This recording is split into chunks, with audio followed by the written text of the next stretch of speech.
Alright guys, this is Jonathan with Dirty2Dreamy working on this Toyota here.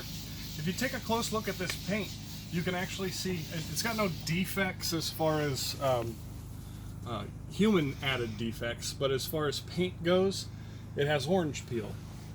Now orange peel is the thing that pretty much every car has nowadays because of factory painting. They don't allow the paint to properly gas out in between layers, and it creates this whirlpool effect. So that's all we're trying to remove out of this car. This guy purchased it new, had it ordered, and didn't let anybody touch it before I got to see it, so that was really nice of him. So I'm just going to go through and I'm going to show you how I go through and do a panel. I got a medium cut pad. I use a lubricant on my pad. It is not Elixir, it's Angel Wax QED. The only bottle I had available was Elixir, so that's just the bottle it's in. And then we're going with a medium cut today. We're going with Regenerate, or medium cut by Angel Wax. And we're not trying to remove the orange peel on this vehicle. We want to leave as much paint and clear on this as we can because it's an all-terrain vehicle. He's going to be using it up in the mountains and stuff. So I'm not trying to minimalize how much paint he has to perfect it to absolute perfection. I'm trying to add protection with the coating that we're going to be putting on there. So I'm just going to go through and show you how I polish. You'll notice nothing's taped off yet. I do my 3" second. I don't know if that's weird. Maybe it's weird to some people, but I'm going to go through and I'm going to polish from this line down. So I'm not going anywhere near the plastics. We're going to stay on the flat surface, and then when we come back through and we touch up this area and some of the smaller 3" areas like this, we'll do this portion and we'll tape that off. So I've got my Lake Country HDO pad. I like these because they're thick. You can put pressure on them, you can release pressure, and you can get the other sides of the door handles with some of the exteriors of the actual pad. I'm using my Grits 21 polisher.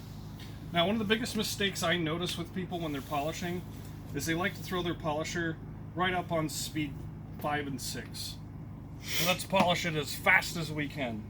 That's going to cause wear and tear not only on your polisher but on your pads, and overall it's unnecessary. Speeds 5 and 6 on a polisher like this polisher are utilized for curves. So if you look at this panel here, I actually use speed 5 and 6 for most of this panel because it's full of curves. So distribution of the polish, you just spread it out, because if you start your polisher up with all that polish on it, it's going to go all over the place. And then we're going to spread on speed 1, nice and slow. And I polish 2 foot by 2 foot. I don't go any more than that. I like to have full control.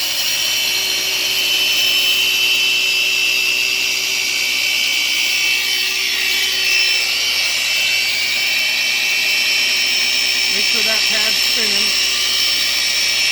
getting good contact with the paint.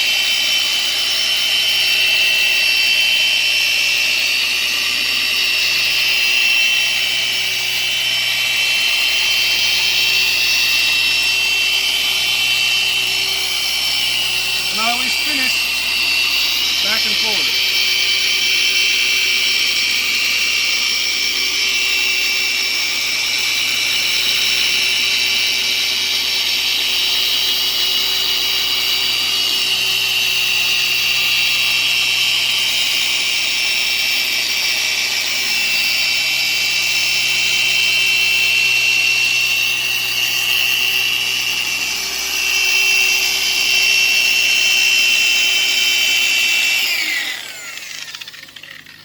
Now, when it comes to polishing techniques with the DA, there's more than one way to polish a car. Different people have different techniques, different ways they hold their polisher. This demonstration I'm showing you, you'll notice the polisher stayed pretty much straight up and down. But you want to get used to being able to maneuver your polisher while keeping it in a straight line or keeping it where you'd want it to be. Because around here, you're not going straight up and down or straight back and forth. There's too many curves and things going on. So honestly, practice makes perfect. That's the best advice I could give anyone. If you're worrying about whether you're able to polish or if you're going to be able to produce a good result, go to the junkyard, get yourself a junk hood, and go find some area that you can put the hood on and go to town. Make mistakes. Make as many mistakes as you can on a junk hood instead of a customer's vehicle. That's the advice that I give every detailer that ever messages me. Go get yourself a junk car if you can. I got a mechanic that we use, and I polish his vehicles and I do an experiment on his vehicles. in exchange for money that he fixes all my equipment with. So if you can find yourself a hookup like that, that's even better. But be practicing all the time, guys. And like I said, follow us on the pages, check us out. I'll be releasing all sorts of tips and tricks and things that we do to bring the vehicles to as good as new as we can. All right? Thanks for watching, guys. Have a blessed holiday, and we'll see ya.